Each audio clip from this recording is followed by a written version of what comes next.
Okay, I want to welcome everybody to the July 21st, 2020 Board of Commissioners meeting.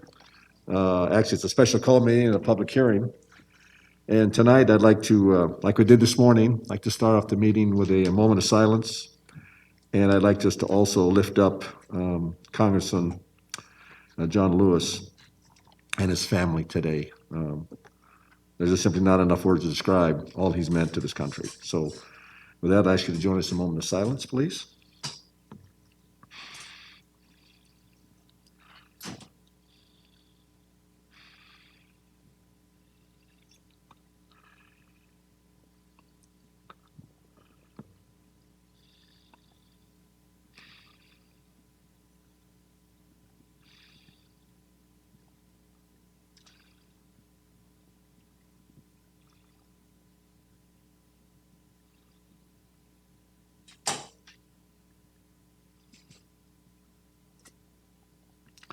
Amen. Please join me in the Pledge of Allegiance. Those are willing, please, will and able, please stand.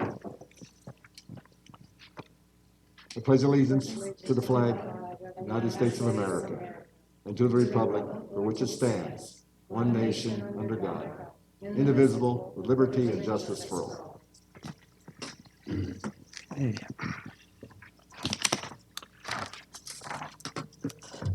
Okay, so we're going to start out the meeting tonight with two public hearings. The first one is to conduct our second public hearing on the 2020 proposed property tax increase as defined by Georgia law. So with that, I'll turn it over to Buddy. Good evening, Chairman, Commissioners, County Manager. We're here to ask that you open the public hearing on our millage. Okay. So the guidelines are every speaker gets 3 minutes, unlimited number of speakers. I ask you kindly to let us know who you are and where you live when you come up to the podium. And with that, I now declare this public hearing open on the 2020 proposed property tax increase as defined by Georgia law. Would anyone like to address the board on this topic? Please.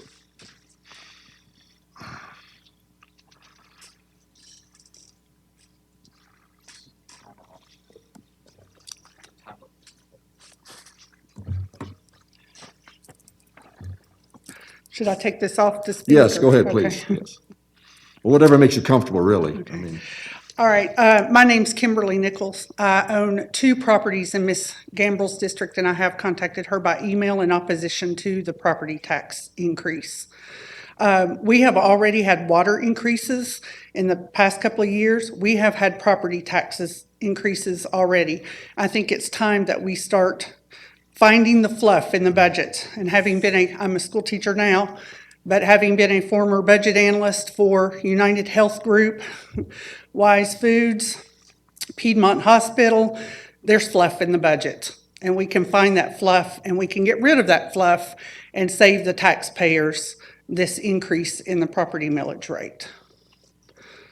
Okay, I think that's all I have. I just want to go on record as opposed to the rate. all right, thank you, ma'am. Thanks for you. coming tonight.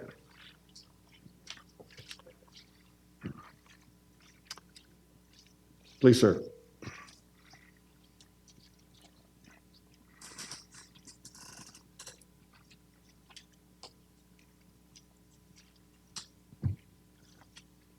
My name is Robert Alley. I also live in the Gambrel district. I'm opposed to the increase at a time when people are out of work, furloughed, et cetera. You know, it just doesn't seem right to impose more cost. I work for a large company. Had my pay decrease 65% before I was furloughed. I'm still only at 85%. So, you know, taking another hit, paying more, just doesn't seem right. So that's all right. Okay, sir. Thank you very much for coming tonight.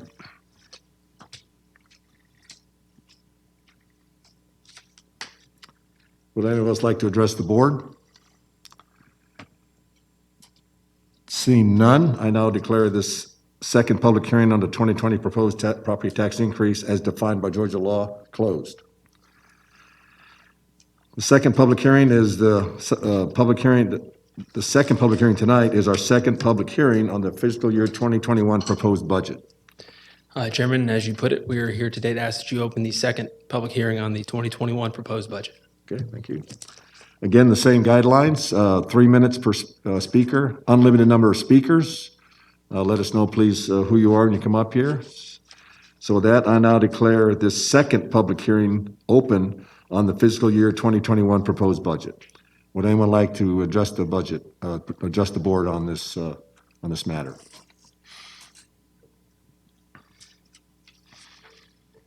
Would anyone like to address the board on this matter? Please.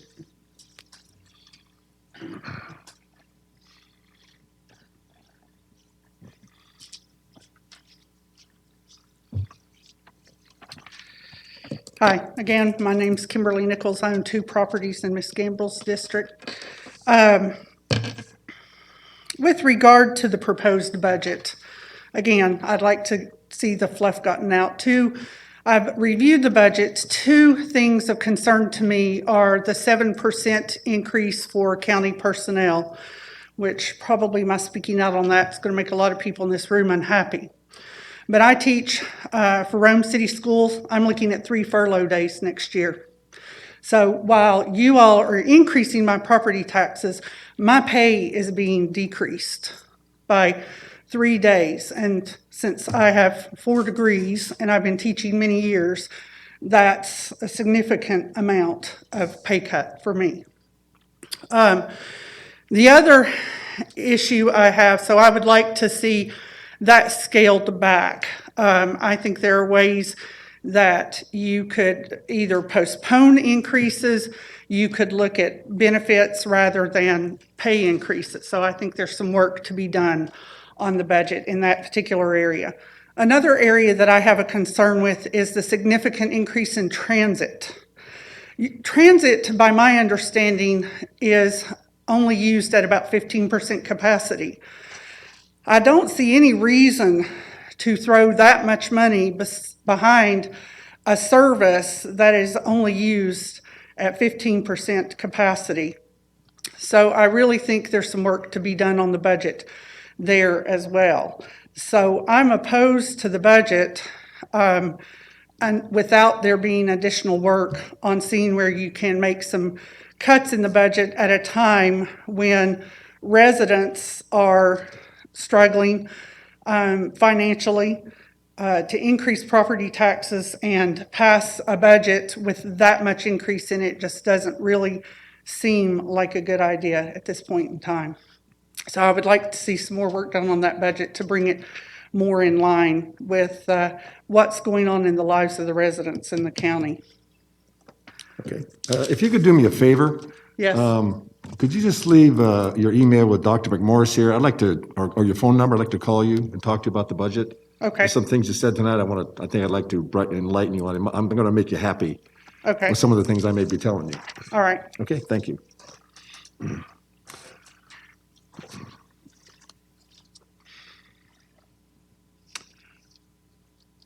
Would anyone else like to address the board on the matter of the 2021 proposed budget? Okay, seeing none, I now declare the second public hearing on the fiscal year 2021 proposed budget closed. All right. Let's go on to the third agenda item here, which is to discuss a proposed amendment to to discuss the allocation of emergency funding to qualified candidates under the Small Business Grant Program. So who's going to lead the discussion on that? Mr. Johnson? Okay. For those that are watching at home, we're going to be doing number 4 first, and then we'll do number 3 next. We're doing 4 right now to discuss the funding that's been approved by the committee. All right? And then we'll do the amendments second, because I want to make sure we get that resolved by the board before we consider any amendments to the MOU. Thank you, Mr. Chairman. My name is Dana Johnson. I am here with Mr. Steve Ewing, who'll be up momentarily to talk a little bit about the awards, first round awards for the Small Business Relief Grant Program. This is an amazing program, and again, I can't thank the board enough for your foresight and vision to helping the business community and helping keep people employed and helping people get back to work through initiatives like this with some of the CARES Act funds that you received. It is greatly appreciated by not just the business community, but the overall community in Cobb County as a resident of the county as well. What has happened since you have allocated the monies for this particular initiative is we have gone through and we did a massive marketing campaign. We tried to touch everything. We worked with our county partners and our city partners in order to have emails go out to every single company that has a business license in the city or county. There were multiple webinars that you as the commissioners have done. There were multiple webinars that we did as part of Select Cobb. There were 2 videos that were produced for it to help promote the video, countless email blasts, assistance with our partners, including the business associations throughout all areas of Cobb County, outreach to different other partner chambers like the Coalition of Black Chambers, the Hispanic Chamber of Commerce, Out Georgia Leadership, the Pan-Asian Chambers, anyone who we knew had a group of businesses that could be reached to let them know about this particular grant opportunity is who we reached out to in order to spread the word as far and wide as possible. So with that, we put the word out, and as part of that, we received a little over 2,000 applications that came in for the first round of grant funding. Out of those, about 70% had received PPP funds, so they were not eligible for this round of funding. So out of the other remaining numbers, we went through and did our 2-step eligibility process. What that means is we went through and every item contained within the memorandum of understanding, we checked to verify to make sure that it is accurate, that they had a primary location in Cobb County, that they had a business license with the county or one of the 6 cities, that they had done taxes, they had been in existence for a year, all the requirements, we checked them, and then we had a third-party verification. We hired a firm that did third-party verification for us to ensure that there was an independent review that was not part of the Select Cobb staff who could go through and verify accuracy, and if there were any inaccuracies, they kind of worked together with the individual to make sure it got worked out and they were properly placed on either an eligible or ineligible bucket. For those that were not eligible, were not eligible, we worked with them very, very long and hard in order to try to get them set for funding. So it could be, hey, you need to go get your business license. You're in the city of Powder Springs, go get your business license. Here's how you do it. Here's your contact person for it. Or it could be your back taxes to the city of Marietta, so you need to go and pay those in order for us to be able to fund this. So we worked with them, let them know where the deficiencies were, gave them time to fix it. But at some point in time, we had to do a cutoff because we had a list to Mr. Ewing so he could do his job as the chairman of the committee and set this up for funding. So I think that's a really good transition to Mr. Ewing, who can then talk about the steering committee process that he led and to prepare this list for you. So I'm going to hand the mic over to Mr. Steve Ewing. He's with owns Wade Ford and is also the chairman of the selection committee. Mr. Chairman, while Steve is coming up, he will never say it, but I will. I think sometimes he thought he had been given the task of herding cats. But I want to thank every member of the committee. It took a lot of time to get to the point where he's going to describe to you, but my hat's off to you. Thank you, Commissioner Ott. Thank you, all the commissioners. This was an exciting event. I just want to first of all say, when I heard about this tremendous opportunity that was being presented to business people in Cobb County, I thought, there were a lot of things that the commissioners could do, and those funds were allocated for the county to use to do specific things to help the county and businesses get through this pandemic and this horrible time. But the fact that you decided to put together a large amount of these funds to give to businesses, that's what inspired me. And when Commissioner Boyce and I had a discussion about myself getting involved with this, I had some real concerns in the beginning because I really didn't understand the charge until I read the MOU and I understood that how these funds were going to be allocated and what we were charged to do as a committee. And the committee was put together with a diverse group. And there are people from different walks of life and different experiences that serve on this committee with me. And I very often told the committee members that any of them could chair this committee, because when you're sitting with a group of people who all have the same agenda, and that was to come up with a fair and equitable way to make sure that as many people could be helped within the county as possible. But when you're sitting in a room, or not sitting on, you're sitting on Zoom calls with people who some of them you've met and some of them you've never met, and you're trying to figure out a fair way so that those dollars that you allocated went around the community and would be given to people in a very fair way. And my whole idea was, the first and foremost, was to make sure as much, number one, our process was going to be transparent. And number two, making sure that as many people that served on that committee, we did everything we could to keep anonymous and keep it very clear and clean, so that it was anonymously reviewed. So the businesses, as often as we could, no one wanted to know it was a business. And as long as the work that was done by Select Cobb to vet those applications and take them through a vetting process just to make sure that the applications were done properly and that the members, the people who did apply, were qualified to be able to get this grant. Very often I had to remind the bankers, we had a few bankers on it, that this is not a loan.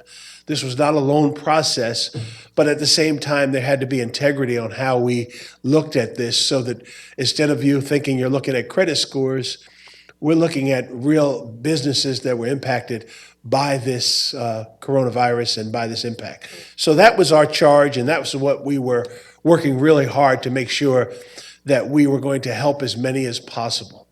And I think what you're going to find as we go through this process, and you think it's real easy to just hand out $50 million. This is not a lottery. This is a process to award businesses that really need help, and that's what we tried to do. So we tried to come up with, and we had a lot of debate on making sure that we had a process to evaluate the applications and evaluate the needs, so that they all met the qualifications that you originally set forth on how this money was supposed to be allocated. And we kept going back to that to make sure. That's what really level set us many times when we went back as a committee and asked the question, is this falling in line with what the original request for the commissioners to do?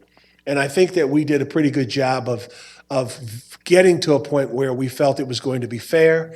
We felt that the funds were going to go to people who truly, truly needed it. The idea was to keep people employed and to help people stay in business. And small business is what drives America. Small business is what drives Cobb.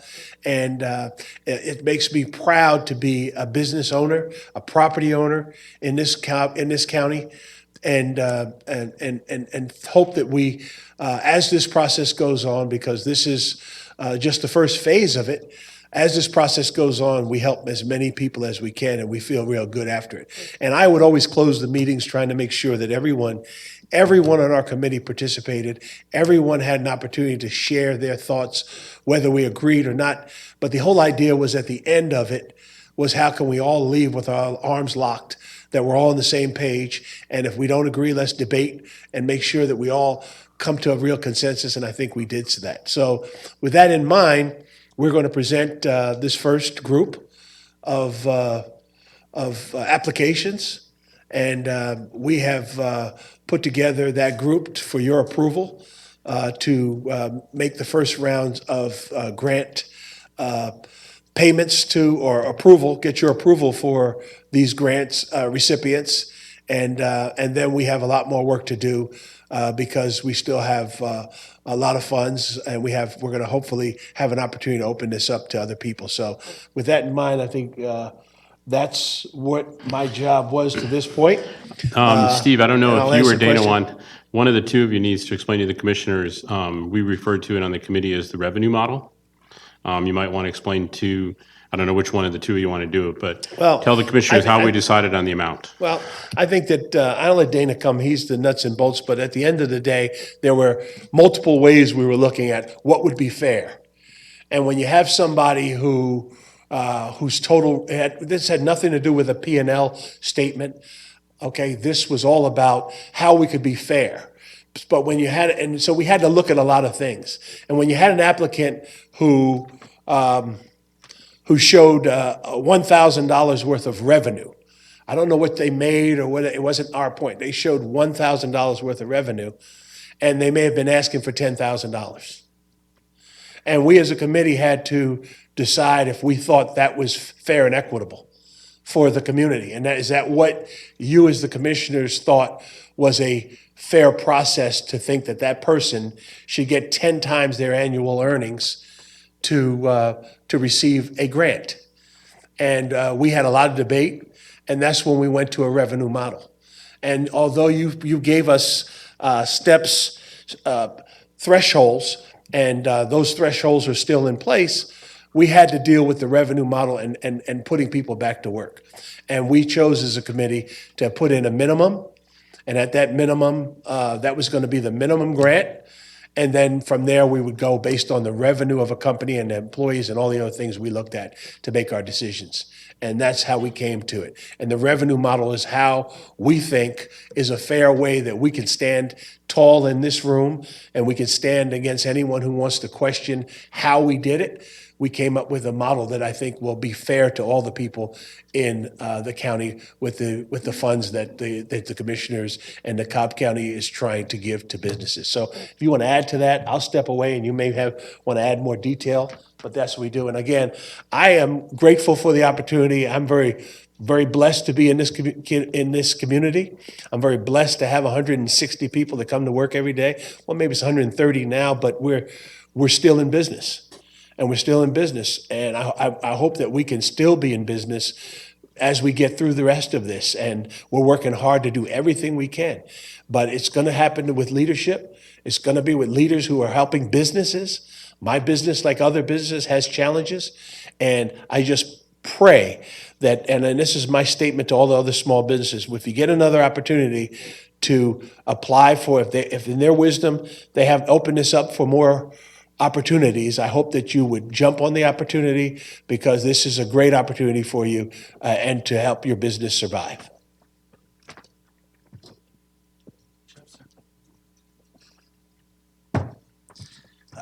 I have nothing to add. So at the end of it, there as we put everyone through the model that was just described, we ended up with all 409 applicants that were deemed eligible to be put forward in front of you for various amounts for the grant, and every single one of them has been put through that model and designated based upon their gross revenue, not county expenses, rounded up to the highest 1,000, with the minimum grant amount being 1,000, up to the tier level of which they're eligible for. So that was how determinations were made, and I'm happy to answer any questions that the board may have. So Commissioner Otley, you carry the motion. Thank you, Mr. Chairman. I make a motion to approve the small business grant list of recipients as presented by Select Cobb. Okay, I'll second it. Discussion by the board. Commissioner Commissioner Cupid? Thank you. As I was sharing with you before our meeting, it's good to see the diversity of the businesses that have been granted monies, and it's clear to see that those that have the fewer number of employees were the lion's share of those that applied. And so there's great possibility that we captured people who may not have been recipients of the initial PPP, but we'll certainly address that with the next round. I was looking through my email while I was up here, and I just could not find the initial MOU, but I know there was some effort to look across the districts. And so if you can talk about how the monies were dispersed across the districts, and if you could talk about the different groups that we were looking at and how it's dispersed amongst those that are DBE businesses and veterans-owned businesses as well. Excellent. And a lot of that was how we were marketing the program. We did a very explicit marketing program to try to reach every single part of this county. A lot of that was through partnerships with the groups that we were partnering with. So working with the business associations, there are business associations in every single part of this county, including our cities, and we worked with all of them in order to help spread the word about this particular initiative. And then we worked with the other chambers that are concentrated on certain minority groups or all minority groups so that we could let them know about it. So part of that was our initial effort in order to make sure that our message was being heard by all parties. So we make sure that everyone has equal access to the information so that they can have equal access to the grant. Great. And the outcome of that, Dana, do you have that in front of you where? The percentages? Yes. Commissioner, yes, I Great do. if you can just let the public be aware of. I will be how happy that to. worked out. So the information on how it was distributed, we tracked by commission district, those that are in cities, and then the veteran, woman, and minority-owned businesses. So as it relates to the commission districts, there are 80 in District 1, 122 in District 2, 115 in District 3, 92 in District 4. Out of the cities, now those incorporate the city, so if you have a city in your area, they're counted as both the city and the county. But those in cities, there are 11 from Ackworth, 8 from Austell, 15 from Kennesaw, 76 from Marietta, 16 from Powder Springs, and 57 from the city of Smyrna. 8% of all of these were veteran-owned businesses. 53% were women-owned businesses, and 56% were minority-owned businesses. And then out of tiers, 400 of them were in the smallest tier, which is from 1 to 10 employees. That was 400 of the 409 companies were in that tier. So the effort to target small businesses and the smallest of businesses, it worked, and I think the numbers are Right. showing that. Great. Thank you, Dana. Appreciate you sharing that. Any other comments? Commissioner Burrow? Yes, thank you, Dana. This, and Steve, this, and Commissioner Ott, you helped too. These are great statistics here to show us where, I know, I sent out notices to all business license owners in my district, and I think Kelly did too. I don't know if everybody did. But that was a good way, and the business associations, to reach the small businesses. And I'm still getting emails and calls from folks who maybe missed the first deadline, so now I know that they'll be happy that they can reapply and that we're opening it back up for other levels as well. So, thanks a lot for all your hard work, you and the committee, and I'm glad we can approve the first wave tonight. Okay, thank you, Commissioner Burrow. Commissioner Gamble? Okay, Dana, I have some questions for you. Okay, you said about 30% of these had their completed applications, and we're giving checks to 400 businesses. So what happened to those other 200 that qualified? Are they needing additional information? What's the status of getting them I'm looking. payment? So, okay, so you made the statement that about 70% of the applicants had received some form of PPP. 72%. 72, okay, so essentially that means about 560 businesses qualify for the small business grant. We're giving checks to 409, which I think is incredible. What's the status of those 100 and some that are left? The other ones were ones that were not deemed eligible for a certain reason.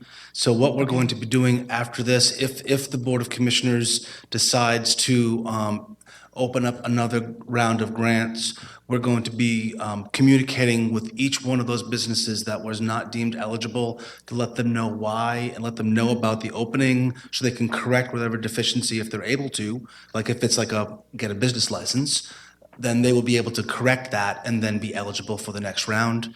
Yeah.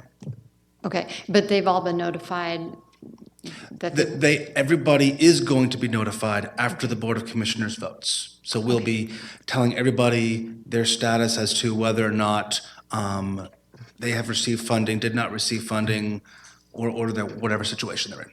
Okay, thank you. Any other comments from the board? Commissioner Cupid? Sure.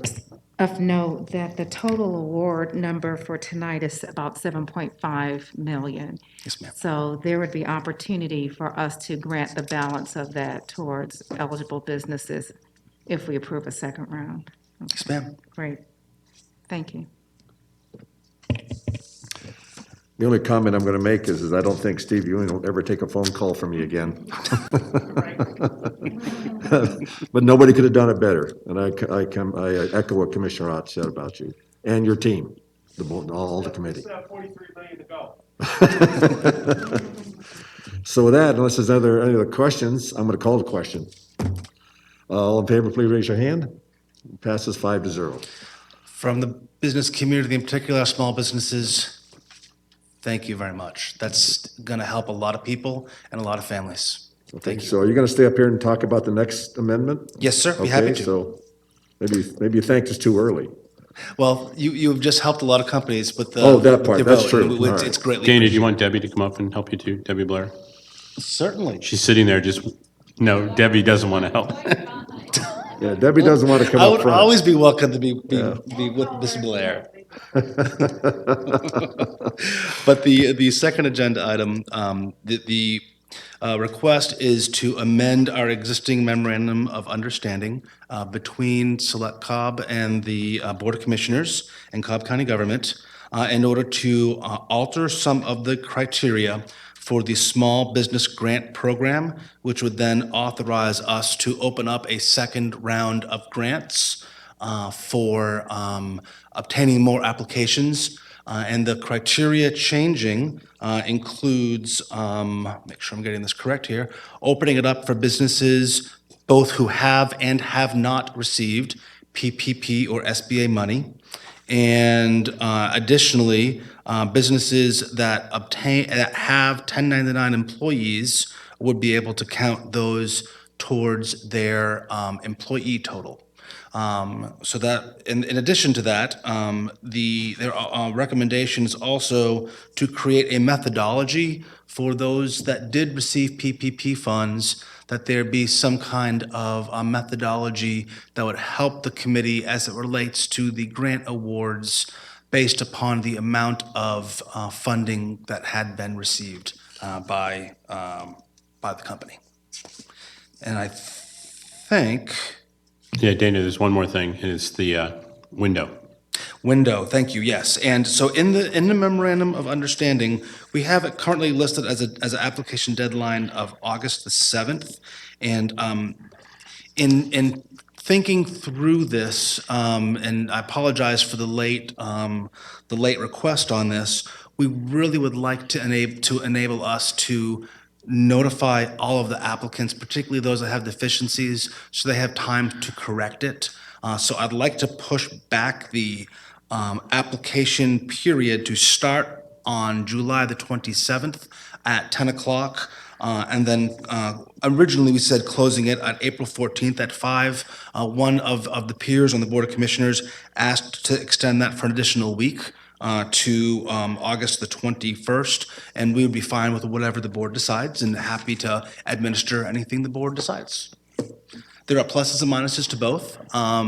The April 14th comes on right when school is starting. August, excuse me. That happens right around when school is starting, so you might have some business owners that are kind of preoccupied on preparing their students, but also I know we're also trying to get the money out as quickly as possible. So it's really up to the board and your wisdom on the best way forward. We'll be happy to administer what you choose. So let's do it this way. Well, let me just, I think there's one more thing that Dana needs to explain to everybody, because it kind of came up. So let's talk about, I know Commissioner Cupid asked about it, and some others are wondering. So we have some folks that missed the deadline that did not receive PPP money that will be now eligible to apply. So why don't you tell the commissioners what the committee decided on how they will be treated versus the ones that receive PPP? Okay, so those that did not receive, if, we're most likely going to get people who apply for this grant who hadn't heard the first time around, and they may not have received PPP or any other funding from the SBA. Those would be basically dedicated first and run through the same model as the group that you just approved a little while ago. That way, we're being consistent and fair to all similar groups of businesses that are going through. Those that did receive PPP, and I may have to be corrected if I'm not remembering this appropriately, because I didn't write this down, but my recollection was that those that did receive PPP would go through a two-step verification process. One would be the same model, the revenue model that was previously discussed, and the second would be the criteria established as it relates to the amounts of funding based on how much they receive from the SBA or from the PPP program.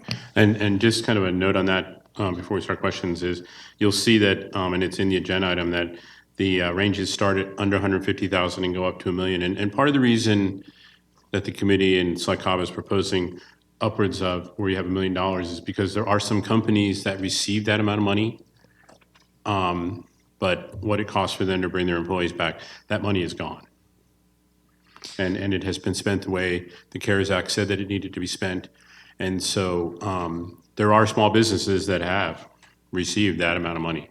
And so that's why the committee just thought that we needed to have the range that's proposed. And you'll see that it's a decreasing percent of the tier. So, you know, somebody that received that amount of money that might have been in tier 3 for the 40,000 would only get 4.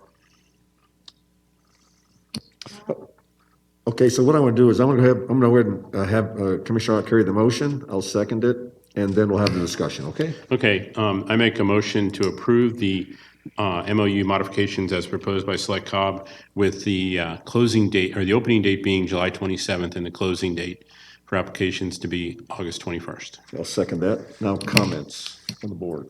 Commissioner Burrow, yes. Okay, so first,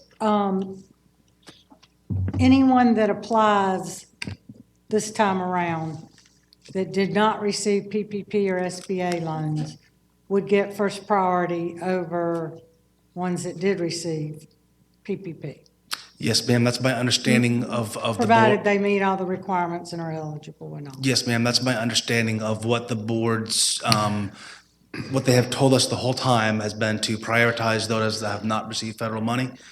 So that is how we would administer this. So we'll take groups to the committee for consideration. The first one would be those that did not, after we vet all of them, the first one will be approval of those so that money can get set aside that did not receive any PP or SB money.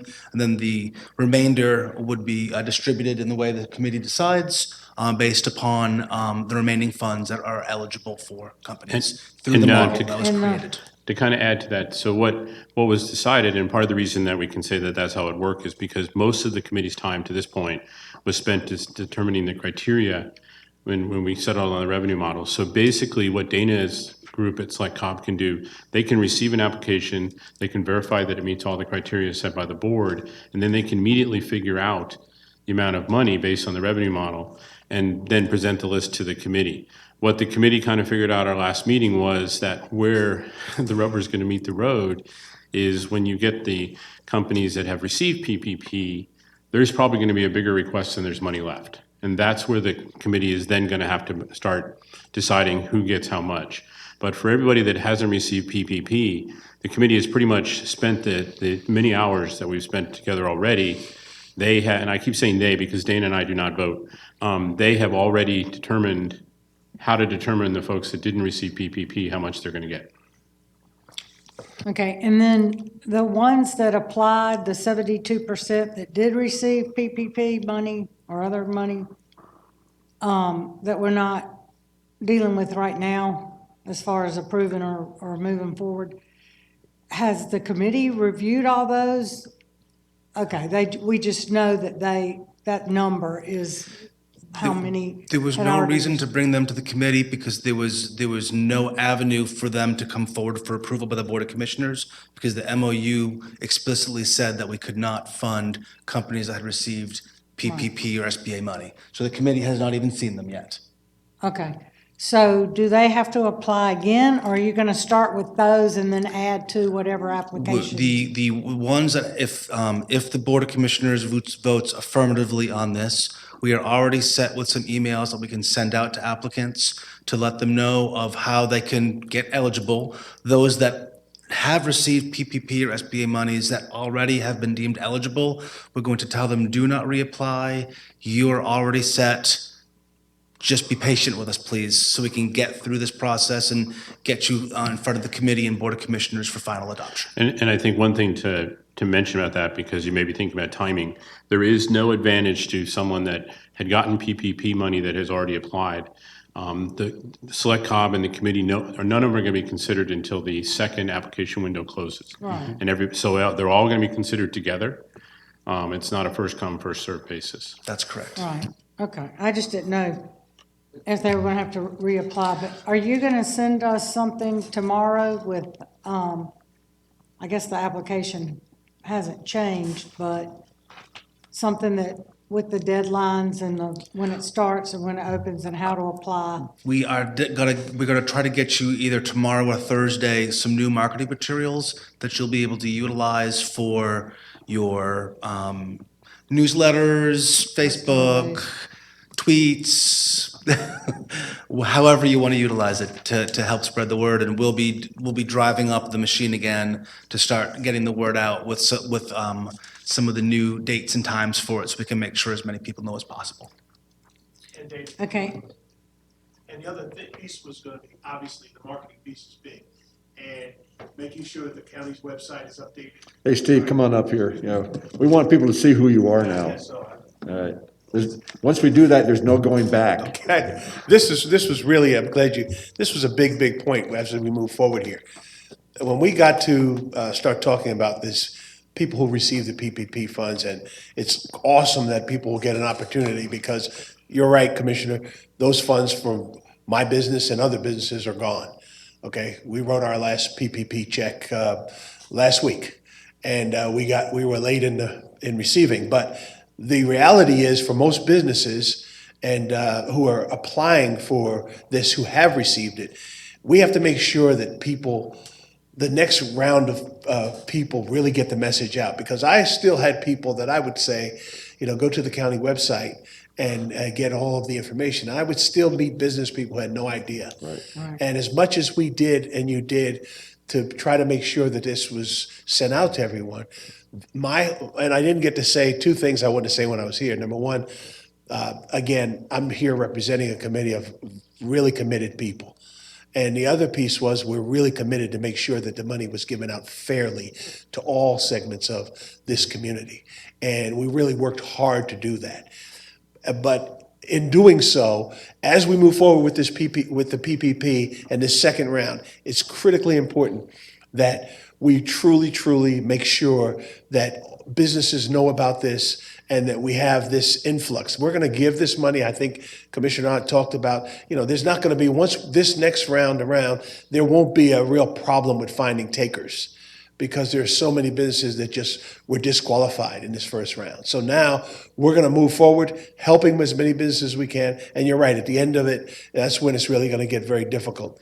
And we're really going to, that's when it becomes painful. So I would recommend anybody who's listening to this, to, when this opens up on the 27th, make sure your papers are in order. I think Dana and the team did a great job to take that many applications and go through those applications. And I mean, this is not going through on some software program. This is people looking at eligibility and going through a checklist, making sure that people are there, and then moving on. So there's a lot of work going on this, and we're going to make sure it's done fair as long as I'm involved. So that's the plan. Sure, go ahead. I guess Dana, well, you can stay up there.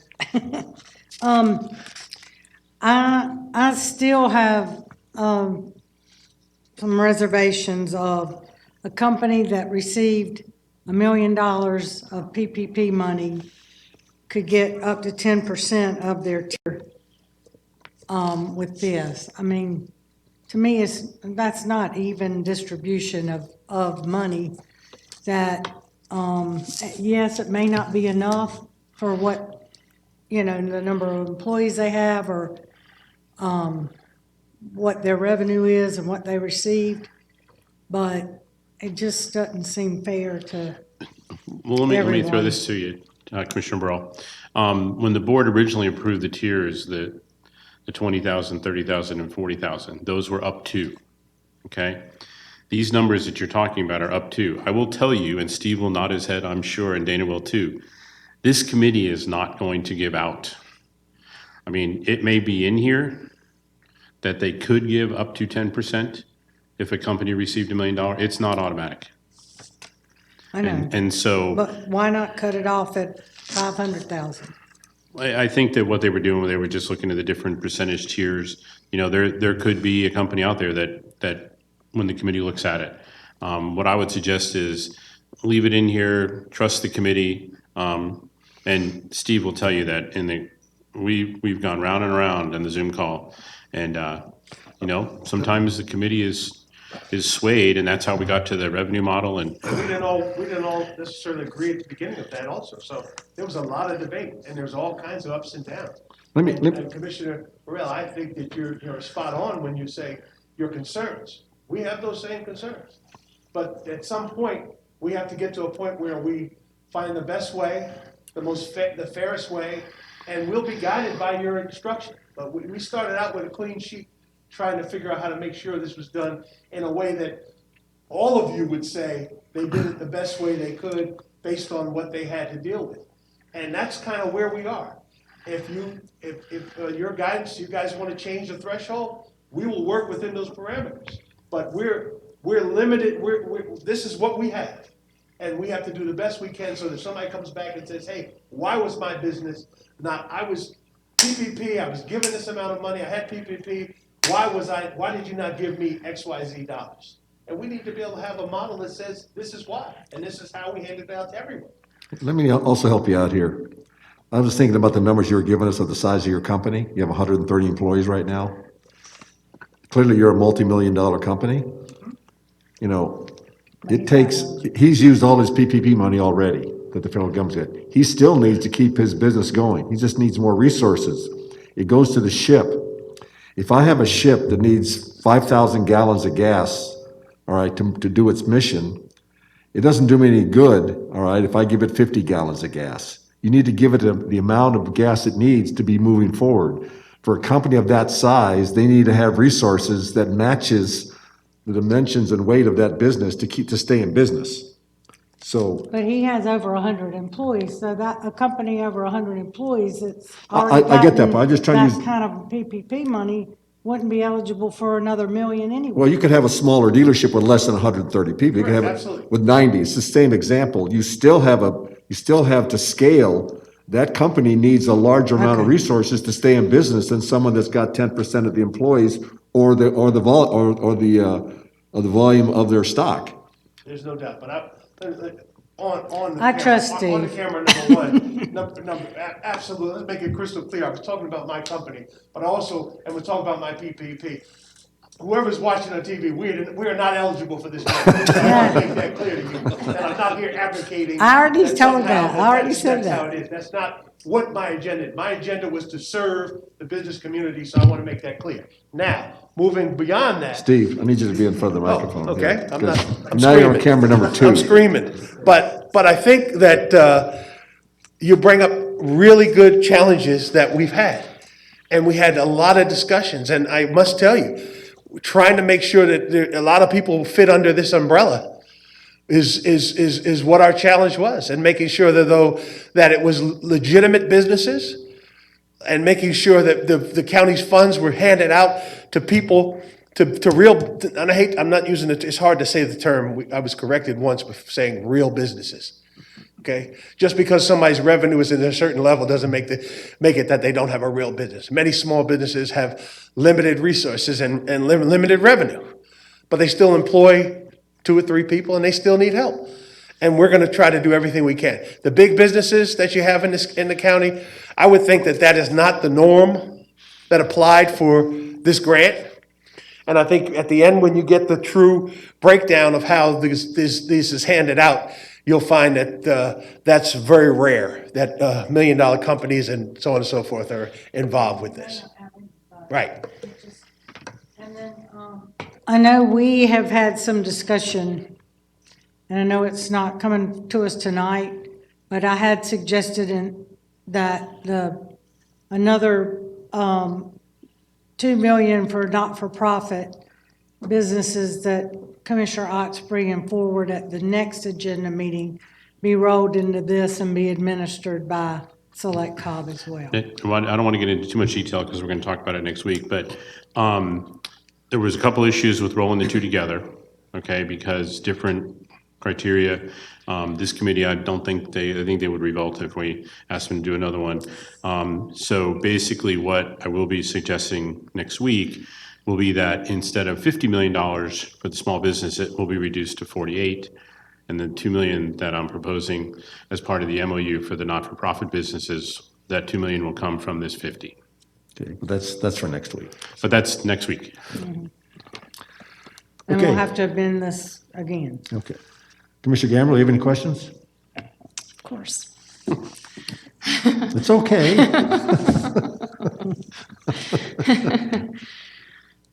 So question for you. Yes. Of the 409 businesses that we just awarded funding to, they've now technically received PPP. Can they reapply?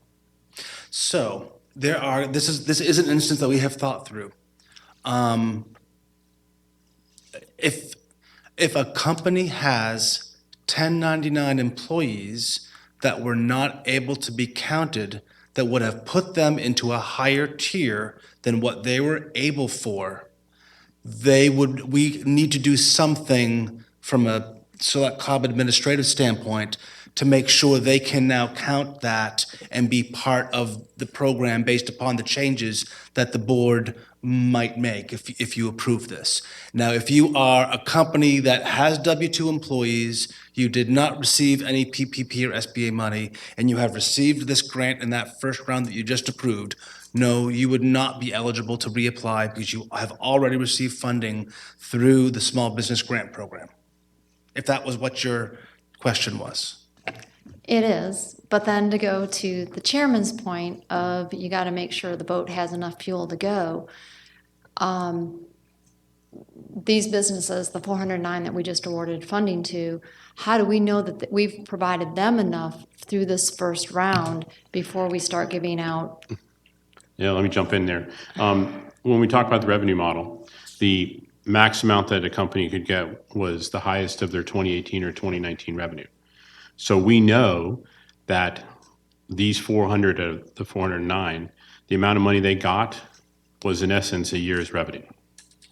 Okay, and so the committee was very concerned about not giving a company more than the 2018 or the 2019 number.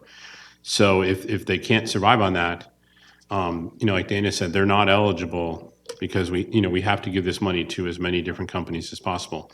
I think the W-2 and the 1099 issue was the bigger one that we went round and about because every 1099 employee is in essence a sole proprietor, and they were actually eligible to apply under this first round. But the owner of the company that hires, say, 1099 employees was not allowed to count those 10 employees. They were only allowed to count themselves as a sole proprietor. So what Dana is referring to is now, if I own a company and all my employees are 1099 employees, I could only apply for one person. So if I have enough 1099 employees that I now am over that first tier, that's what Dana's talking about, is the company that can come back. But somebody else who just received, plain old W-2 employees and everything else that received money, they're kind of done with this grant program. Yeah, no, and that we're not proposing that they would be.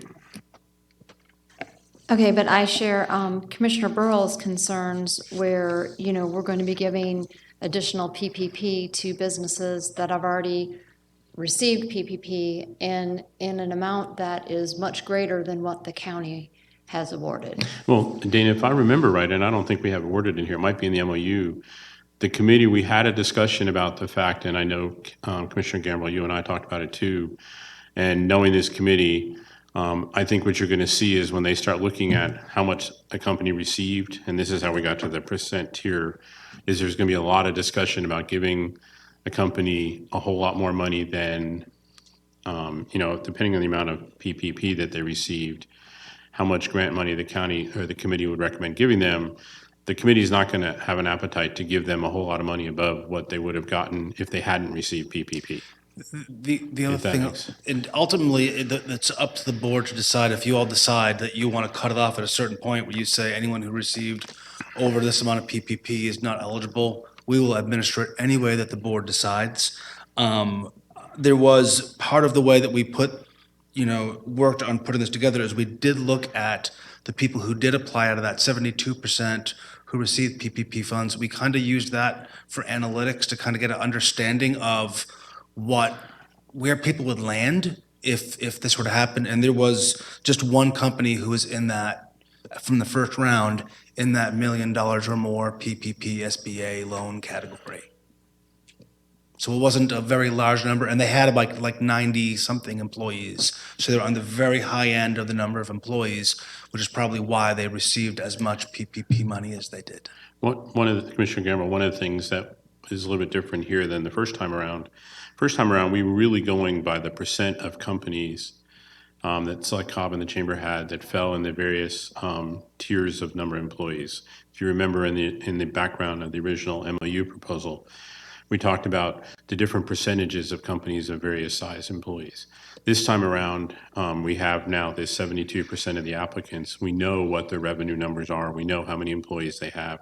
There's a whole lot more information that Select Cobb had in the creation of this. And like Dana said, if you look, where you have under $150,000, 100%, my guess would be that is probably the lion's share of the 72%. Yes. And then as you go up the tiers, it's a little bit more. And I think that the It's like intent a pyramid. of It these shrinks down. dollar amounts for PPP was for Select Cobb to bring forward to the board a proposal that would potentially cover every one of the 72% that has currently applied, to at least be considered from to start. Whether or not the committee recommends giving any, the people at the higher end any money, that's what we kind of have the committee for. But I think that the intent here was dollar ranges that kind of fell in the ranges or percentages of the number of companies of the 72%, with, as Dana said, the one company over $1 million, to not immediately just throw them out unless the board decides that's what they want. Select Cobb brought forward numbers that would cover everybody, so that everybody that we currently have of the 72% could at least be considered, if that makes any sense. It does, and I know Dana, I was kind of jabbing him. When he did his presentation to the board at the work session, I believe it was June 22nd. Yes, ma'am, the update. One of his last charts that he showed was essentially a U chart where you had shown at that time the applicants that you had received, how much PPP that they had currently received, and it was like 10,000, 20, 30, 50, and then it went up to, and it was interesting to me how it was the U shape. And I know you haven't gotten that to me, but again, I was surprised at how many companies had gotten over the 50,000 mark at that time when that graph was shown. So it kind of goes back to my point earlier, is I don't really support giving small businesses more than we've allocated to the 409 that we did today, just out of fairness of the whole process. Unless, again, we're going to open it back up and say, okay, of these 409, yes, we paid them according to the tier, but did it meet their revenue? And could they technically use more funds to, again, stay afloat and keep paying their bills like you're finding that you're needing to do with the PPP that you've received? So I'm really struggling with this. What would you recommend? First, it's a good point, because it shares the concerns that I have too. Well, actually, I would like to hear Commissioner Cupid if she has any comments, because I see her nodding her head and stuff. Okay, So all right. I would kind of like to hear Commissioner Cupid's comments. All right, go ahead, Commissioner Cupid. I'm weighing what's been shared by everyone. I've talked with businesses that have received PPP, and they said it was so paltry that we still could use additional support. But I also hear where you're coming from as far as awarding additional dollars to businesses that have already received public support. And they're getting augmented beyond the 409 that didn't receive additional public support. Even as I'm sitting here, I'm thinking, I don't know if I'm prepared to vote on this. I need to think about this more. And it's not in my, I'm not opposed to considering those that receive PPP because I know a number of them that did receive it still need help. But I also think there is a bit of a fairness issue. And I know Commissioner Burrow initially, observed that. But as Kelly is speaking, there's a balance there. I appreciate that there was a revenue model that was considered in the first assessment, but it was still capped in a sense of, to the 40,000 and based on employees. And then we considered revenue within that constraint. So I don't know, I just got to sift through this a little bit more. But if you can help me too, you said you based the numbers in this MOU off of analyzing the data from the first one. And so to me, that would be helpful to kind of understand how you arrived at. So we started with the 150 and under because of the way that SBA is putting out public information about grantees. So that was put in because the SBA has said that they are not putting out the amounts that have been provided for anyone who receives 150 or under. So that was one category, but Okay, there's no way yes. for us to verify it. Okay, So we're relying on the honesty of the individual, and they're certifying and pledging on the application that all information is accurate and that there are penalties for not doing so. But there's no actual way for us to do that. Anything over that, we'll be able to. When we looked at the numbers, what really shocked me was this very, very large quantity of companies that only received like $1,000 or $2,000 through the SBA or PPP program. And those are generally your smallest companies, and that was a large percentage. I don't have the number off the top of my head. I apologize, but it was a very large number, and it kind of shook me a little bit, which is kind of I why see. I was shocked. Yeah. So that's why we set that one as the minimum, as the initial threshold. Okay. And then from there, we tried to find like logical termini and made sure that it was kind of a pyramid type sequence so that most of the money was going to be going to the smaller employees or those that, because usually there's a relationship between the number of employees you have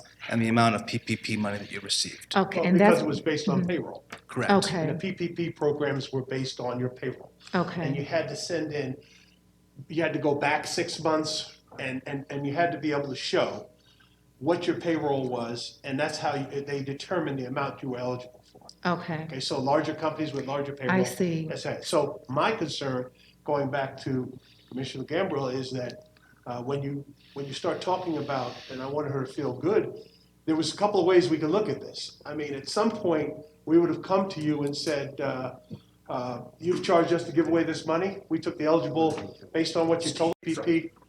Sorry again. PPP companies were not eligible. And we would have come to you with what many would have saw as bizarre by handing out $50 million to 400 companies. And those numbers would have been a windfall for a whole lot of happy small businesses who would have been maxed out at the criteria. And we felt as a committee that that was not prudent. I see. And we felt that it was not, we had to try to come up with another way to make it so the money went as far as we could make it to as many businesses as we could. And that's why I think you're doing a good thing trying to make this decision and opening up now. How we come to it, how it's determined, and I think that's what Dana was talking about earlier, was some guidance on, because specifically the PPP challenge is now, we have businesses that were eligible for PPP, so their applications, they can basically take that information and transfer it over. They got the funds from the government based on employees and the amount of payroll they have. And now that we have to make a decision on, okay, what do they get? And at what point do they max out at that threshold? Because again, it's up to. So we're trying to, that's a challenge for us, to make those funds really go far. But I think you're asking a great question, Commissioner, that, hey, I want to feel real comfortable that it's open. I had a guy call me who's a caterer, and he's successful here in Cobb County. And when he does parties, everybody is a 1099 employee for this man. But he has a rent, he has a facility, and when he has now no one's throwing big parties. So he's hurting. So he asked, hey, am I eligible with 1099? And at the time, no, you weren't. So now that gentleman hopefully will be able to get in line and do something for him, because his business has been cut by 2/3. Yeah. So, just in clarifying in how the initial phase was administered, the business owners weren't able to count the 1099 employees. And I remember there being some discussion about a 1099 employee could, also apply. The employee themselves could apply because Yeah. as an independent contractor, they could have a business license and be eligible for the grant. Yes, In all practicality, they don't go and get a business license. Yeah. They go and work for the guy. yeah. So they don't go get a business So license. that And was that's just unlikely. Maybe more so we for were a making it hairdresser complicated. possibly, yeah. Okay. And, to the chairman's point and to your point that you're making, the amount of money that was given through PPP was based on the number of employees, so it's all relative. Where it's Absolutely. not like they're getting a windfall based on having a smaller number of employees. When you look at it per employee, it could be a comparable scale for those that received a larger amount of money based on what a smaller employee received for their smaller number of employees. There still could be some similarities in the amount of money they receive per employee. Correct. Based on what they applied for. Okay. Mr. Chairman, can I throw something in here? One of the things, and just having sat through, I don't even know how many meetings we've had now, but I will tell you that this committee, and we haven't brought it up yet, but Steve's going to be ready now. When we talk about 1099 employees, since they were not eligible the first time, in this second round, we are now going to have companies that have 1099 employees that did not receive PPP and had not been eligible under the county's program. And I would guess that this committee, what's going to happen is, and I have to amend my motion, but the first group that's going to be prioritized are the ones that did not have PPP, that didn't apply, that apply this time. I would guess that the next ones that are going to be prioritized by the committee are going to be the ones that now are eligible because they have 1099 employees but didn't receive anything. So what's going to happen is, because the committee, at least watching how they operate, they're going to go, well, this company here didn't get anything. And so why would we not give money to them first before we give money to a company that did get PPP? Would you agree with? Yes, that is going to be the mindset. Right. And so, like I said, when Steve came up with this round here, the committee, I'll be surprised if somebody with the higher levels of PPP amount gets a whole lot of money, because the money's going to run out. And certainly if it's the board's direction where you think there needs to be a cutoff that says that no one that makes over a certain amount of PPP or SBA money is eligible for it, again, we will implement what the board decides. And we're fine with that if that's the board's decision. But I would find any such number to be arbitrary. It's not based on analytics. It is It's gonna be based on the- perception, like, why should we give somebody the money that makes $500,000? That's a personal opinion. It's going to be difficult. All right, so I don't support that, all right? Every business is different, it's unique, it has unique requirements. Some need more resources to keep in business than others do. And I think we should leave it alone with that position. And Mr. Chairman, I would just suggest that we trust the committee to do the job we tasked them to do. Yeah. I think they pretty well articulate every aspect. This is not easy, all right?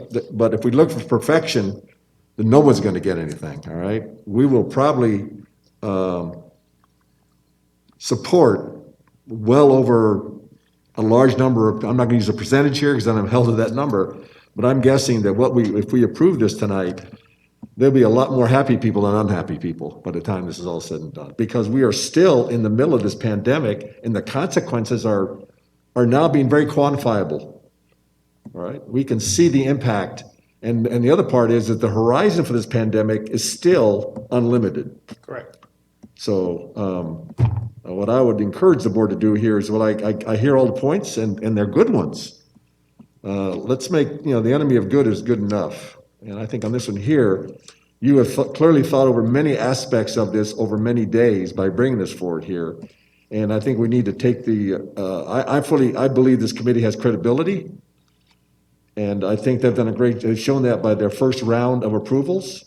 And I think we should show our confidence in them by letting them go out and do this job. And then if there's some revisions, given the number of cases you're going to have, I suspect if you see something that we missed, you'll bring it back to us. All right, say, look, we missed this. We need to talk about this because there's an issue here that we never thought about, we didn't anticipate, and we need to bring that to the board. Because what I don't want to have happen, and that's one I think what Commissioner Boyce is talking about, what I don't want to have happen is a line of people down this alley, this one with a microphone, trying to challenge the fact that this wasn't done fairly. When you talk about bigger businesses that employ, we want to support businesses that employ. That's what you told us to do. You told us to put people back to work, help businesses that have been impacted. These funds are not to go buy a new Ford. These funds are for you to go out and put people back to work. And that's where we are right now. That's the thing we're working on. How does this impact? How will this impact and let somebody have some pressure off them who's trying to stay in business, who's running a pizza parlor? Those are the things we're trying to figure out how to do and be fair. So that's where we are. Okay, thank you. All right, so I think we pretty much aired the issues. I mean, we could probably be here a lot longer, but I think we get the gist of where the anticipation is and what this agenda is intended to carry. So with that, I'm going to go ahead and call the question. I just additional would like to questions. add I'm one. not ready to vote. It's been recommended by the county attorney who has been guiding me through this writing process of the MOU that I add to the motion that we direct Select Cobb to prioritize those companies that have not received PPP. Is that the recommendation from the county attorney? I thought we already said that. Well, I know, she just wanted me to add it to the motion. Okay, all right. I have one other question with relation to that. Not a question, but, when this was first brought forward, it was for small business, under 100 employees, and we didn't have the PPE, but we had a lot more apply that did receive PPP. I got PPE on my mind. Because of the way you're doing the opening back up the process, could you do it in stages and do the ones that have not received PPP, new ones to apply, and have a deadline, a different deadline, or be reviewed first to show the priority there, and then the ones that had received PPP reviewed second? I would prefer having the same deadline so that we're not dragging this out and getting too close to our December deadline for spending all of the CARES monies. That would make me a little bit nervous as it relates to having 2 additional application processes, as it relates to the administration of reviewing the applications for eligibility, getting them to the committee. That was our intent the whole time, was to do those first so we could figure out how much money first would be going to those that did not receive any federal assistance and handle them first. And then the remainder would then go to the sum remaining so that we make sure we take care of the businesses, or based upon tiers and the criteria and all that, of course. Okay, so we'll add that to the MOU, what the priority language? Yep, Okay. that was our intention the entire time, so that'll be fine, Commissioner. I'd still be more comfortable with the cutoff for the PPP. Like I said, I would trust the committee. Believe me, if you sat through one of our 2-hour meetings, you would know that you're not going to be disappointed with what they present. Chairman, I'm sorry, I'm sorry, were you still talking? I think our goal is a similar goal to what the committee's goal is and what's shared. As much as you want the public to perceive it's fair, we're desiring to do the same thing. And if we can't, and if we're still questioning things, then it's likely with us being as close to the process as we are, that others may still question things. I know I'm of a position where I do believe that we have businesses that receive PPP that still need additional support.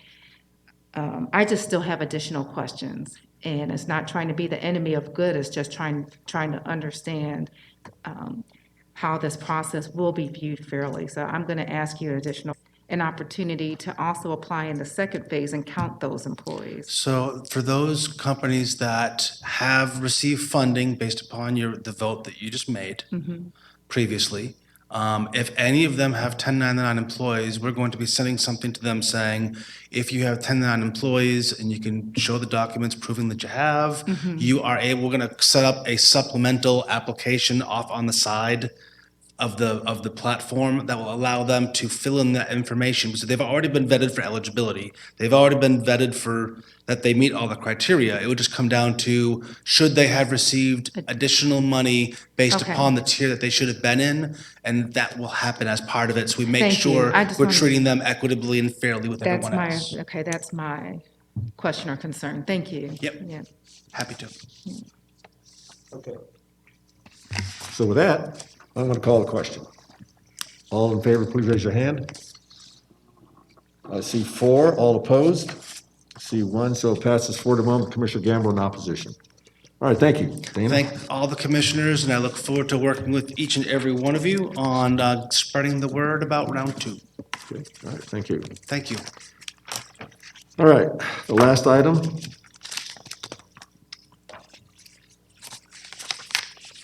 And who's going to, did you want to bring your, Commissioner Gamble, did you want to bring your day up to talk about? Yes, I'd like to ask Ernest Davis to Okay. come up and explain the Home Saver Program. And then I'll let you carry the motion, okay?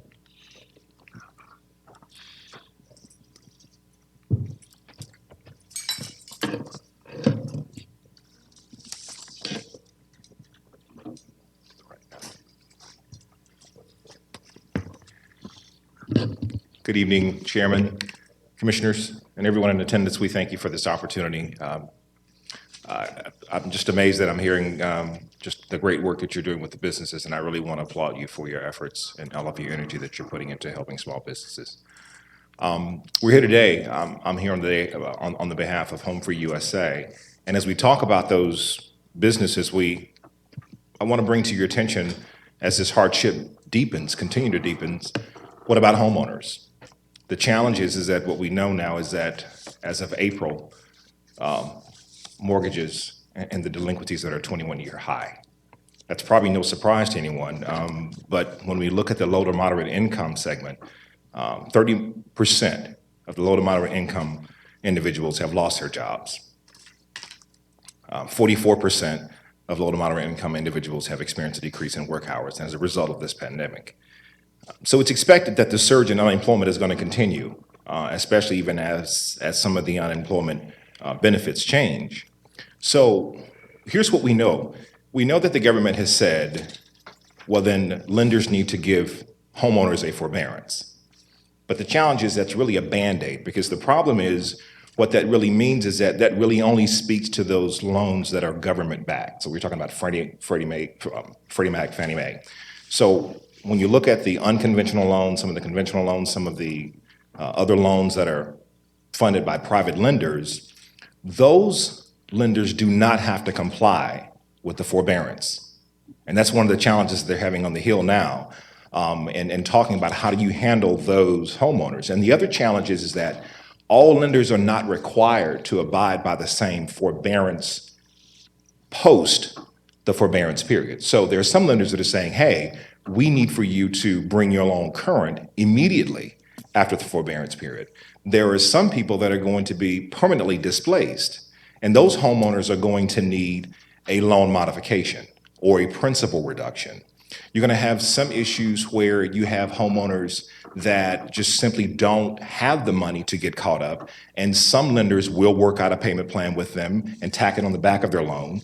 And some lenders will say, okay, we will do a payment plan, and then some lenders won't do a payment plan. So the challenge that we have to look at is when we look at homeowners is how do we mitigate an issue of what we had in 2008 and 2009 with the home ownership crisis, where we have this huge wave of foreclosures.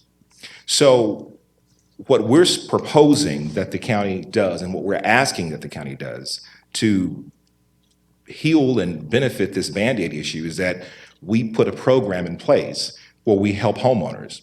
And that's what Home for USA does. It was established in 1995, and and they've been approved and vetted by the U.S. Department of Housing and Urban Development. So there's two components to that. So it's the providing of the homeownership counseling and the foreclosure prevention. And what we're asking the county to do is to put a grant program in place where we look at this initial wave of being up to 1,000 homeowners. And I'll get into the math in terms of how we arrived at that number. So what the Home Saver program will do is that it will mitigate some of the losses of the potential future foreclosures. And it, more importantly, or just as importantly, I should say, it provides homeownership counseling. And the reason why that is important is because it's been estimated that when they look back at, HUD did a study, and when they looked back at the last crisis, they found out that those who had home ownership counseling at the onset actually saw a 42% less number in foreclosures. And numbers of studies have been done in other states as well too, and they've determined that. And the reason for that is because oftentimes when you call a bank and you're talking to, if you can get a representative on the phone right now, okay, that's number one, because in some cases they'll have you on hold for hours. Number two, if you get someone on the phone, it's not for certain that they're going to understand the law as it relates to what that homeownership rights really are. And three, in some cases, the lenders are changing in midstream, so they have not conveyed all of that information to those representatives. So in many cases, representatives are not giving out accurate information to homeowners. And then you have homeowners who are challenged with trying to figure out, then what do I do? There are these forbearance programs that are in places, and many of them don't even know how to apply for them. So the challenge is, what do we do to assist these homeowners? So the Cobb Home Saver program does two functions. So one, there's the restorative piece. And what we did was we looked at, okay, let's look at the median household income to set some income caps, and then let's look at the median home price values here in Cobb County. Let's take that, look at a 4% average interest rate, and what is the payment for that? So that average came out to somewhere around $1,600. So the idea behind this is to pay up to 3 months of a homeowner that has been displaced due to COVID-19 and they're in a distressed situation. Now, for those who are in a position to where they just simply need to be restored, we're classifying those individuals as, hey, I was unemployed, we drew unemployment benefits, but now my employment has been restored. I'm back at work, we're back at work, we can pay our mortgage going forward, but we just simply need assistance getting caught up. Those individuals then we're recommending to just simply help them to get caught up to the $4,800, pay their mortgage up to the 3 months.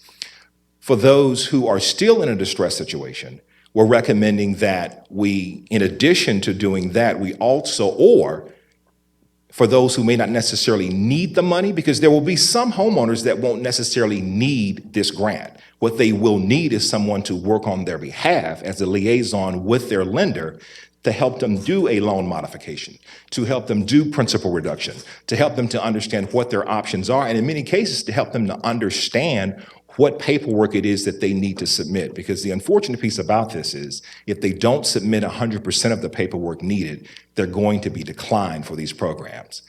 And the net result of that is that we could potentially have a wave of foreclosures here in Cobb County.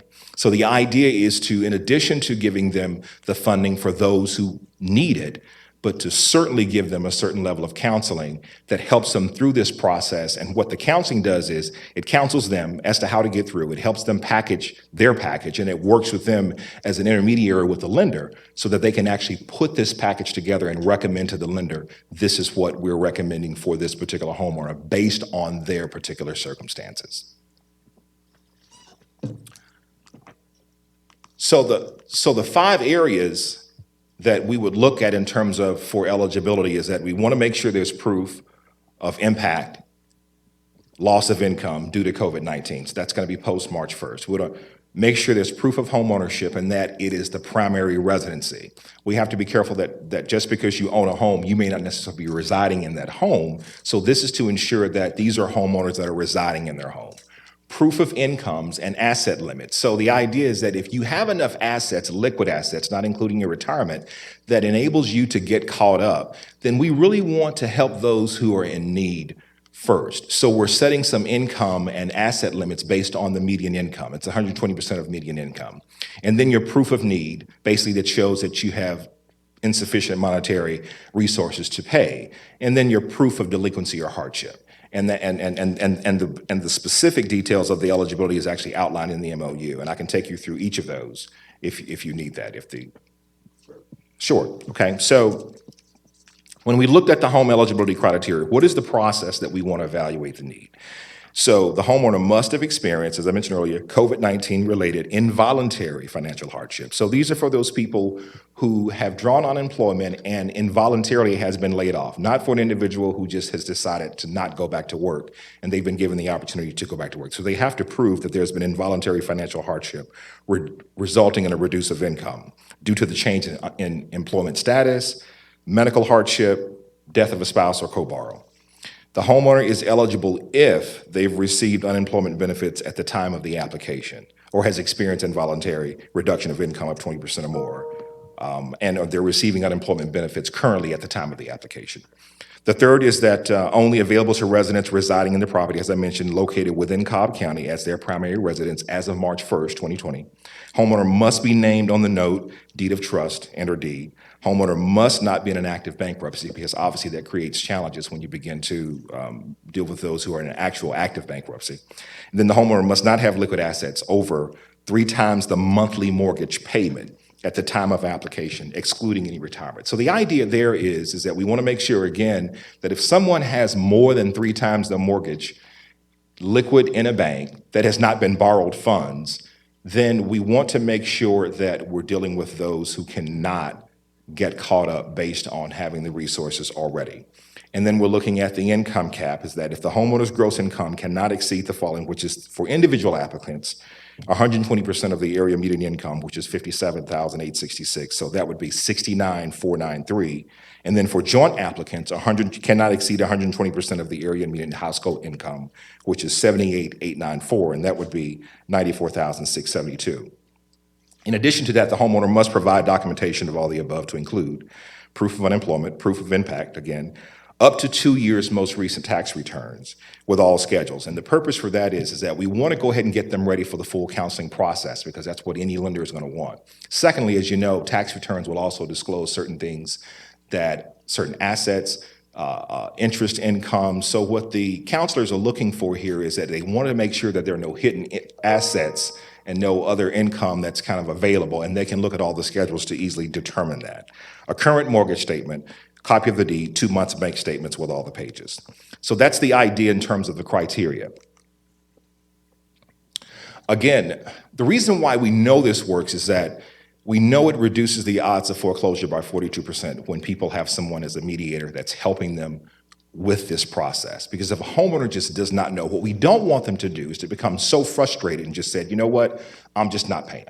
I don't have the money to pay. I'm not going to answer the phone. And most lenders aren't calling right now. They're just sending letters saying, you haven't paid, we'll put you in an automatic forbearance. For people who don't understand that process, and they're saying, okay, whew, this is a relief. If they don't have someone talking to them now to help them to understand what's on the other side of that forbearance, we're going to have a huge issue. And currently, right now, the institutions are not providing those people for them. So we know that 69% of homeowners obtained a mortgage ready and 56% were able to become current in their mortgages as a result of homeownership counseling. So the study is there, the stats are there, and we know the need is there. And what we're asking Cobb County to do, that we're praying that you will help these homeowners through this process. Okay, thank you, sir. So Commissioner Gambrill, I'll let you carry the motion. Great, thank you, Chairman. I want to say a few words before we get to the motion. Okay. Perspective. Yes, I am the commissioner that stated we should send the $132 million back. However, on June 10th, Mayor Alligood asked me to participate in a community conversation about race, prejudice, and social injustice. I was one of 7 panelists, and this is where I met Ernest Davis. After the forum, I reached out to Mr. Davis to continue the conversation, as, of course, I had many questions. We then met, and as a result of this conversation, the Home Savers program was brought before the county manager and county attorney to review. On May 26th, the board approved various categories for funding using this $132 million CARES Act. To date, the board has approved $50 million for small business, $1.6 million for evictions, $1 million for food and workforce training. The Home Saver program meets the requirements of the Emergency Shelter Program category for this funding. Several have asked me questions as to why the county is not funding existing nonprofits to administer the Home Saver program. The county has received grants that are distributed through the CDBG, and for 2020, which totaled over $870,000 for rental and mortgage assistance. These funds can be used to cover only 1 month's mortgage or rent payment, and it's only a one-time payment for the given time period of which is typically a year. The Marietta Housing Authority offers Cobb housing assistant programs for eligible home buyers purchasing a home of their choice anywhere in Cobb County. Habitat for Humanity of Northwest Metro Atlanta provides a down payment assistance loans to eligible households who complete the Habitat home ownership program and purchase a Habitat home. Neither of these programs assist homeowners with existing mortgages or refinancing options. The Center for Family Resources offers assistance to families with children. Home Savers is available to all homeowners who meet the specified criteria. Again, in determining how many homeowners may need assistance, we looked at the numbers of foreclosures and bank sales from 2008 to 2019. We then looked at the average home price by zip code and what the average monthly mortgage payment could be. Homeowners who qualify to receive funds will be eligible for up to 3 months of mortgage payments not to exceed the $4,800. Owning a home provides a sense of pride, not only in the home but in our community. The Home Saver program will help those in our community keep this a reality. Therefore, I'd like to make a motion for the board to approve funding for the Home Saver program as outlined in the MOU.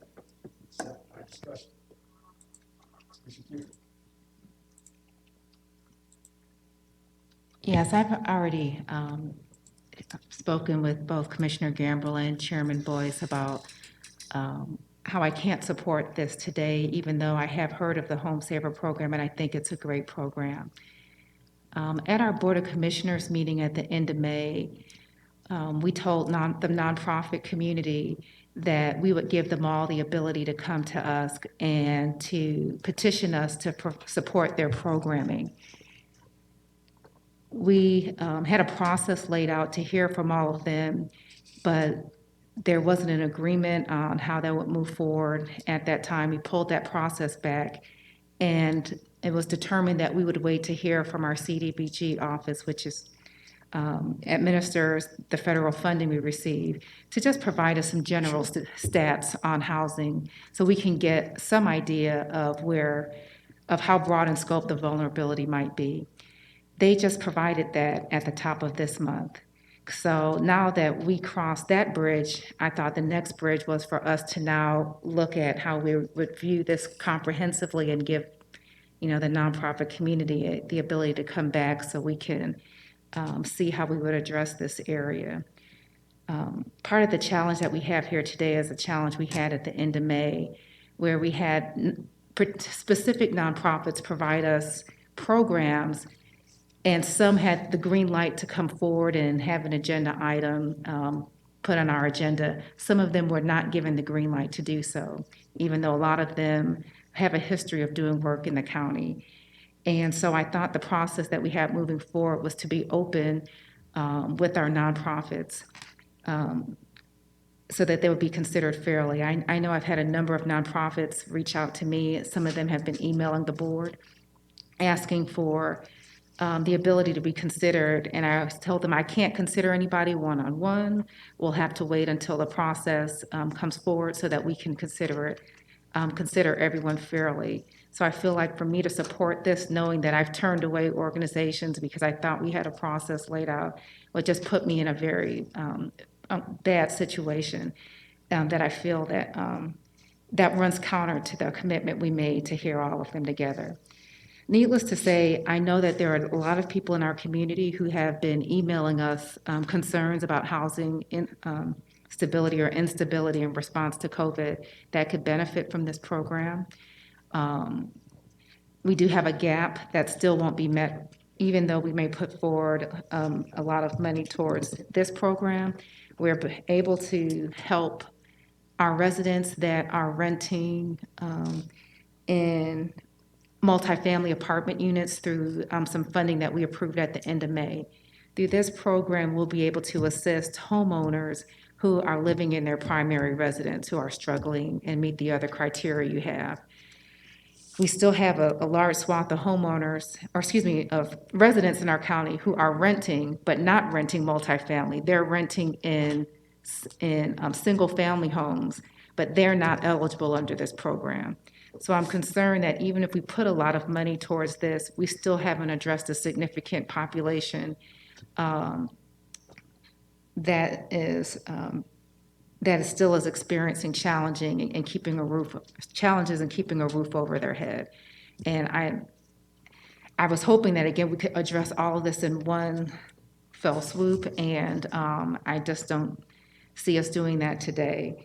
But should this move forward with the support of the other commissioners, again, I know it will be helpful. My district probably has a predominant number of people who are low to moderate income who could potentially benefit from this program. So I know it could be of assistance, but just out of the commitment that I feel like I was a part of from the meeting in May, I just can't support this today. Understood. Okay, thank you for your comments, Commissioner. Commissioner Burrow. Yes. I know that one of the requirements is you have to have had a primary residence in Cobb as of March 1. Yes, ma'am. And I'm assuming that that's related to the impact of COVID-19. Yes, ma'am. In reviewing the tax receipts and payments, mortgage payments and all leading up to the March 1, will you be able to look at a history of mortgage payments that people have made to see that they, have been on track, but this is the real impact of COVID-19? Excellent question. Absolutely. That's one of the reasons why we're going to require that everyone submits their last two mortgage statements, because what the mortgage statements is going to show is the history, and it's also going to show if they went into March being basically in the rears. So ideally what we want to do is to make sure that this happened basically March 1st and beyond, because what we don't want to do is for someone to utilize this if they were going into December, November, or they're already headed into foreclosure and it was totally not related to COVID-19. So that's the idea behind, and the spirit behind March 1st, and asking, and to make sure they submit the proper documentation so that we can understand what the history of the loan and the performance of the loan has been and their history of paying. Okay, because I'd like to see that it's folks that have been here in Cobb, lived in Cobb, and have been making their payments, but now, I want to see those folks benefit from this. Absolutely. And then, as I expressed to Commissioner Gambrell, my concern is when we first got the $132 million from the CARES Act, we were up to $3 million and then $15 million and now $16 million of county money for expenditures for like equipment, PPE, and things of that nature. Now with all the things on the list, we haven't even awarded the cities the money that has got to come out of that 132 for our cities, 6 cities. We're down to $3 million. counting this program, the 50 million for the small business and the other things that we've done with the nonprofits and Star C and everything else. So I don't think we're gonna have a problem spending the 132 million, but I'm just worried with the increase in cases of COVID-19 and, you know, not knowing where we're gonna go from with this pandemic, if the county is gonna be, have enough to equip our own people and citizens. But I think it's a good program. And I have to say, I watched the forum that Good put on in Ackworth, and I knew you looked familiar and your name was familiar, but you did an excellent job. you. You were great on that forum. Thank you. If I can submit to you, one thing to consider is that unlike other funded programs that you may be doing through the CARES Act, where you're looking at a set number of dollars and what type of impact it can make, I cannot reiterate to you more importantly what the homeownership counseling does, because what that does is that it multiplies your effect to be able to help people. So you may have someone who applies for this, and we may not recommend that they get any of the grant money, but we know that they're in need and they qualify for a loan modification, and they're in a position now where they can be approved now based on the current income that they may have. So the counseling that you're providing for them, and by providing them with an intermediary, and if we get their loan principal reduced by $10,000, $20,000 and we can save that home, that's a whole lot more valuable than even the $4,800 that you would have given them for a grant. So one of the things you have to consider about this program is that it's really going to mitigate loss, and it's really a prudent way for the county to really spend its funds, because we're not just going to recommend giving the grants to just anyone who applies. The grant is going to be for those who specifically need it and don't qualify for other programs. The challenge is that the homeowners don't know they either qualify for the programs, or they don't have the means to understand the process of what they need to do as a homeowner to prepare their package to submit to a lender so that they can get a modification. So unlike some of the other programs where you're looking at, okay, we have $1,000, what can this $1,000 do? It's a multiplier effect, because in essence, what we're doing is that we're providing a service that's available to homeowners that in many cases they don't know that they have or don't have the means to be able to apply for. So we're matching the county's funds, if you will, with other federal opportunities that are available for them through their lender, in some cases through the government, that they would not be able to have access to if they did not have someone as an intermediary for them. So that's the one thing I do want to bring to your attention that makes this a little more unique than how you may have been applying some of your other CARES funds. It's just not a dollar for dollar type of investment. Commissioner Ott. Thank you, Mr. Chairman. First off, I want to commend Commissioner Gamble. Having brought forward a couple things on my own here, it's a tremendous amount of work, and bringing this program forward in front of the board, I think is really good. I've watched some friends during the Great Recession try to deal with the banks, and quite frankly, the banks don't really want to deal with them. I mean, when they get to a certain number of bad loans, foreclosures or whatever, the banks just kind of shut down. And I just watch them try to get through to the bank, follow the bank's instructions, send the paperwork in, only to say the bank said we didn't get the paperwork, or you don't know the program, and you could have gone this route. And if somebody's mortgage gets foreclosed, that stays on their credit for 7 years as a minimum. Yeah. And that's if it doesn't affect other parts of their credit besides just the mortgage. And so I can't agree with you more that probably the most significant part about this is not the money.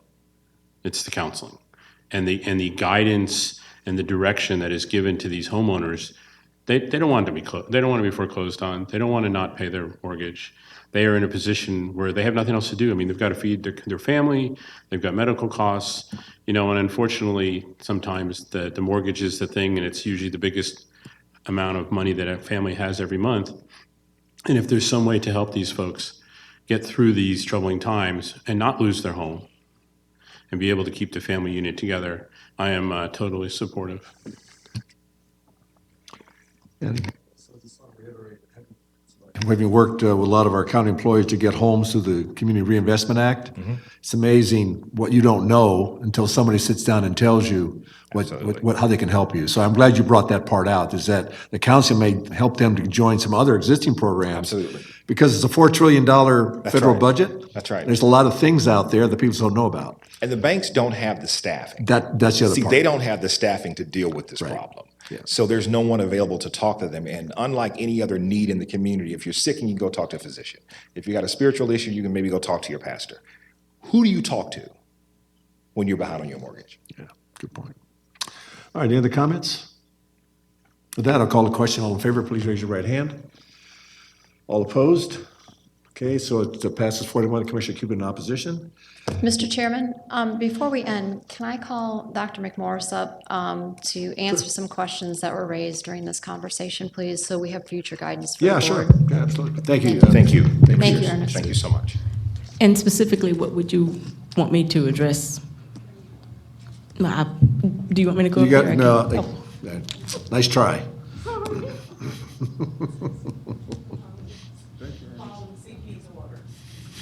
His room, so, okay. Yes, ma'am. Okay, we were getting feedback. Okay, Jackie, if you could talk about the process for bringing applications forward to the board for consideration for nonprofits, because that seems to be still a little confusion amongst the board members. Can you kind of explain how the county has gotten to where we are today with bringing applications forward, please? Sure. So when we first got the money, we did select a set of criteria, categories that was presented to us by Treasury.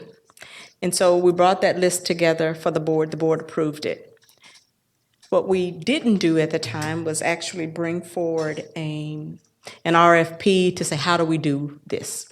This is the first time we've ever been given a grant for $132 million, and it was just kind of dropped into our account. And so immediately we started receiving a lot of interest and inquiries about how to go about getting these funds. And so we did have to stop and say, wait a minute, there should be some parameters around how we do that. So when we look back at the categories that the board approved, we said, all right, people now are asking how to get these monies. Commissioner Cupid is correct. There was a process proffered that included what I would equate to an all call, and that we would market it and bring it forward. But there were so many more questions that the board had about picking winners and losers and the criteria set around an all call. How do we determine, should we be involved in that process? Should it be a third party to do that? So at the end of the day, that didn't go anywhere. And what I mean by that is we didn't have consensus among the board members around that process. And at the end of the day, that kind of ended that part of it. What we found, though, was situations much like the one you were in when you met Ernest and we started talking about home ownership and what it means to people in Cobb, similar to the situation that Commissioner Ott was in when he said, I want to be a part of that. I would love to be a part of the small business one. Homeowners, getting food, homeowner assistance, rental assistance. So commissioners kind of rallied around organizations that said, I do this, I'd like to know more about it, would you help me? So even though there wasn't a formal process of an all call for nonprofits to participate beyond the one that was proffered, commissioners sought out, or someone sought out a commissioner and said, I want to share this with you, what do you think? And then it came through to me and to legal, and I said, okay, it sounds like a valuable request or a proposal that fits within the guidance that Treasury has set and that the board approved. Therefore, I said to the commissioner, go forth and find your other 2 votes. That's pretty much what I said. I said, because we may like it as staff, we may feel that it fits within the categories that the board approved, but at the end of the day, all of this is a board decision. And so, as I said to Commissioner Ott about the small business grants, I said, sure, go find 2 other votes and we'll put it on an agenda. And when I became county manager, the first thing I said to the chairman is, if you get 3 votes and we'll put it on an agenda. And that's kind of how we followed this process. We are still feeling out other ways in which we can make sure others are represented. I believe Commissioner Ott is working with a group of not-for-profit organizations so that we're not saying we're excluding not-for-profits or nonprofits. We're saying, in this particular instance, Commissioner, you saw value in that particular application. You came to me, you asked me if it fit, and the answer was yes. It does fit within the categories that the board approved and that Treasury approved. And I said to that commissioner, go get your other 2 votes and we will bring it forward. Because without 3, it goes nowhere. And that's pretty much has been the process. Is it perfect? No, it's not perfect. But at the end of the day, Commissioner Ott will tell you he did the work. Commissioner Gamble, I said, I can't bring it forward without 3 votes. Get the other 2 votes and legal will do the work on the MOU or the IGA. Same thing with the cities.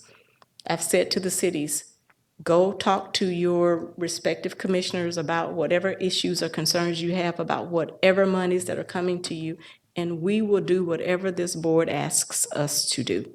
So that has been the process.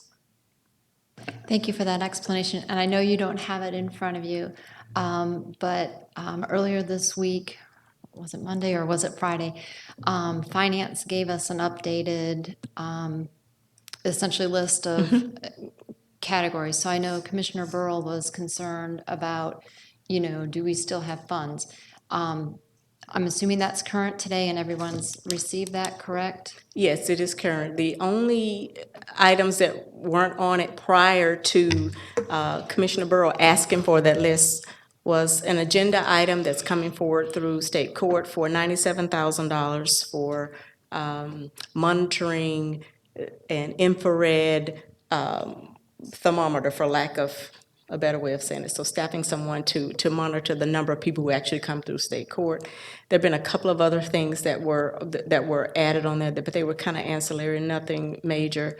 And then again, we have allocated a couple of $1 million, particularly since Commissioner Burrow has said, I'm concerned with the number of cases coming forward, that the county may have some additional needs. So I asked finance today to make sure that we earmark at least a couple of $1 million to set aside just for what if this gets worse. So approving this one tonight would not leave the county at a 0 balance with CARES Act funds should an emergency come up and we need to make some purchases. I think it's also important to remember that when we approved the categories for the CARES funding, the cities were not part of the discussion. That is true. That's a very important variable that was dropped on us that goes to the cushion you're looking for, that took away a lot of the cushion. Right, we had the county contingency set at about 55, 60 million. And if following the governor's letter to encourage the county to support the cities, we have already accounted for that in the monies as well. So should the board choose to approve that full amount that the governor is recommending, it is taken care of. It's a very iterative process. It's dynamic.